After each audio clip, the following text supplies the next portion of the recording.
Hello students, welcome back to my new video. आज मैं कालिदास के प्रसिद्ध नाटक अभिज्ञान शाकुंतलम के चतुर्थ अंक के बारे में डिस्कस करूंगा। सबसे पहले हम अभिज्ञान शाकुंतलम चतुर्थ अंक का इंट्रोडक्शन के बारे में बात करेंगे। संस्कृत साहित्य के आकाश में महाकवि कालिदास का नाम सूर्य की भांति प्रकाशित है। उनके रचित अभिज्ञान शाकुंतलम संस्कृत नाट्य साहित्य का अनुपम रत्न है। यह केवल एक प्रेम कथा नहीं बल्कि मनुष्य के भाव जगत की सूक्ष्मतम संवेदनाओं का दार्शनिक और व्यंग्यात्मक संगम है। इसमें प्रकृति, प्रेम, विरह, स्मृति और भक्ति सभी तत्व अद्भुत समन्वय से प्रस्तुत हुए हैं। चतुर्थ अंक इस नाटक का केंद्रीय मोड़ है, जहां कथा अपने चरम भावनात्मक बिंदु पर पहुंचती है।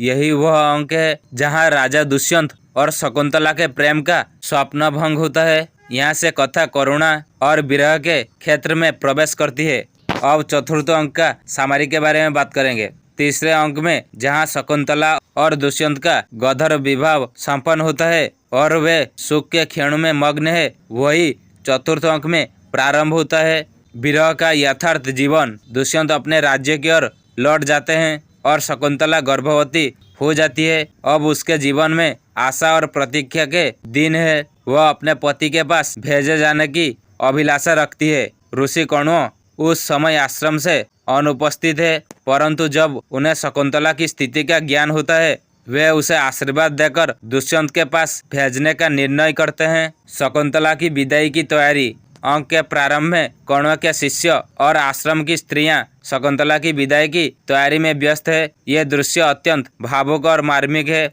शकुंतला अब केवल एक ऋषि कन्या नहीं रह गई है, वह एक गृहिणी, एक पतिव्रता स्त्री और एक माता बनने जा रही है। कण्व मुनि का आगमन होता है। वे अत्यंत करुण स्वर में अपने प्रिय शिष्य को आशीर्वाद देते हैं। मा स्म शुचः शकुंतले स्वामिनः दृष्ट्वा सूक्ष्मं वस, अर्थात है शकुंतले, शोक मत करो, अपने स्वामी के पास जाकर सुख से रहो। यह क्षण गुरु और शिष्य दोनों के लिए अत्यंत भावनात्मक है।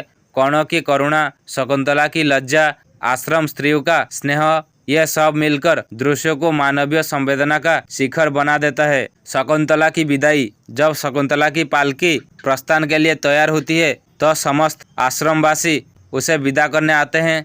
अवदात वातावरण, वन की हरियाली, पक्षियों का कलरव और प्रकृति का मौन आशीर्वाद सब मिलकर ऐसा लगता है जैसे स्वयं प्रकृति भी अपने पुत्रों को विदा कर रही है। यह दृश्य भारतीय नारी के उस भाव का प्रतीक है जो पितृगृह से विदा होकर पति के गृह में प्रवेश करती है। कण्व की वाणी यहाँ अत्यंत करुण है। यं ते ललिता तन्वयी पावकस्य पवित्रता पति प्राण प्रिया भूत्वं प्रसिद्ध त्वं सुमध्यमे।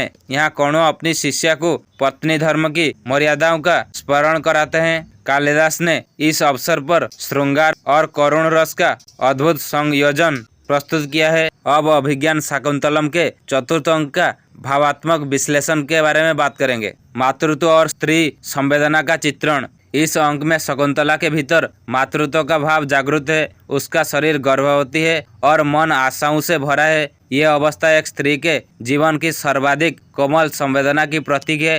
कालिदास ने इस भाव को अत्यंत सूक्ष्म रूप से अंकित किया है। वह बार बार कहती है कि अब मुझे अपने स्वामी के पास पहुंच जाना चाहिए ताकि वे मेरे इस रूप को देखें। यहाँ उसकी लज्जा, प्रेम और चिंता सभी मिलकर नारी के मन की कोमलतम मनोवृत्ति को उजागर करते हैं। कण्व ऋषि की करुणा और विवेक। कण्व ऋषि केवल एक गुरु नहीं, एक पिता के समान है। उनके मुख में निकलने वाले प्रत्येक वचन में आशीर्वाद और विरह की वेदना समाई है।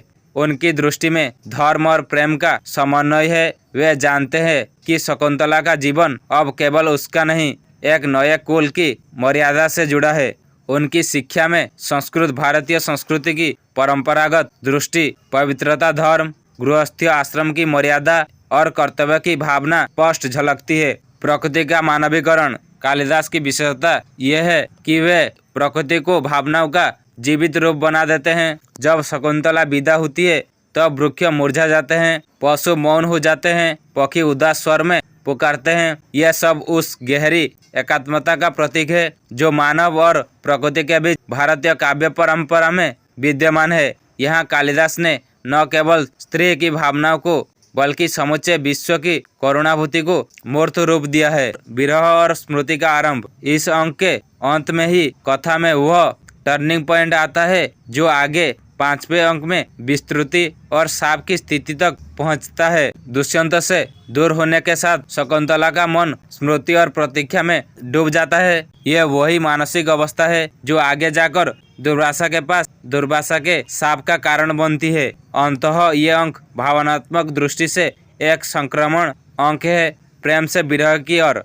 अब अभिज्ञान शाकुंतलम के चतुर्थ अंक का निष्कर्ष क्या है इसके बारे में बात करेंगे। चतुर्थ अंक अभिज्ञान शाकुंतलम का हृदय है। यह वह क्षण है जब कालिदास अपने चरित्रों को केवल कथा के पात्र नहीं बल्कि जीवंत भावनाओं के प्रतीक बना देते हैं। यह अंक भारतीय नारी के त्याग, श्रद्धा और करुणा का सर्वोत्कृष्ट चित्रण प्रस्तुत करता है। यह हमें यह भी सिखाता है कि प्रेम केवल प्राप्ति नहीं बल्कि वियोग और स्मरण की पवित्र साधना भी है। कालिदास की लेखनी यहाँ भाव, भाषा और दर्शन तीनों के चरम पर पहुँचती है। इसलिए कहा गया है कि कालिदासः खलु कविनां प्रमुखः, अर्थात कवियों में कालिदास सर्वोपरि है। यह था अभिज्ञान शाकुंतलम के चतुर्थ अंक का सामरी।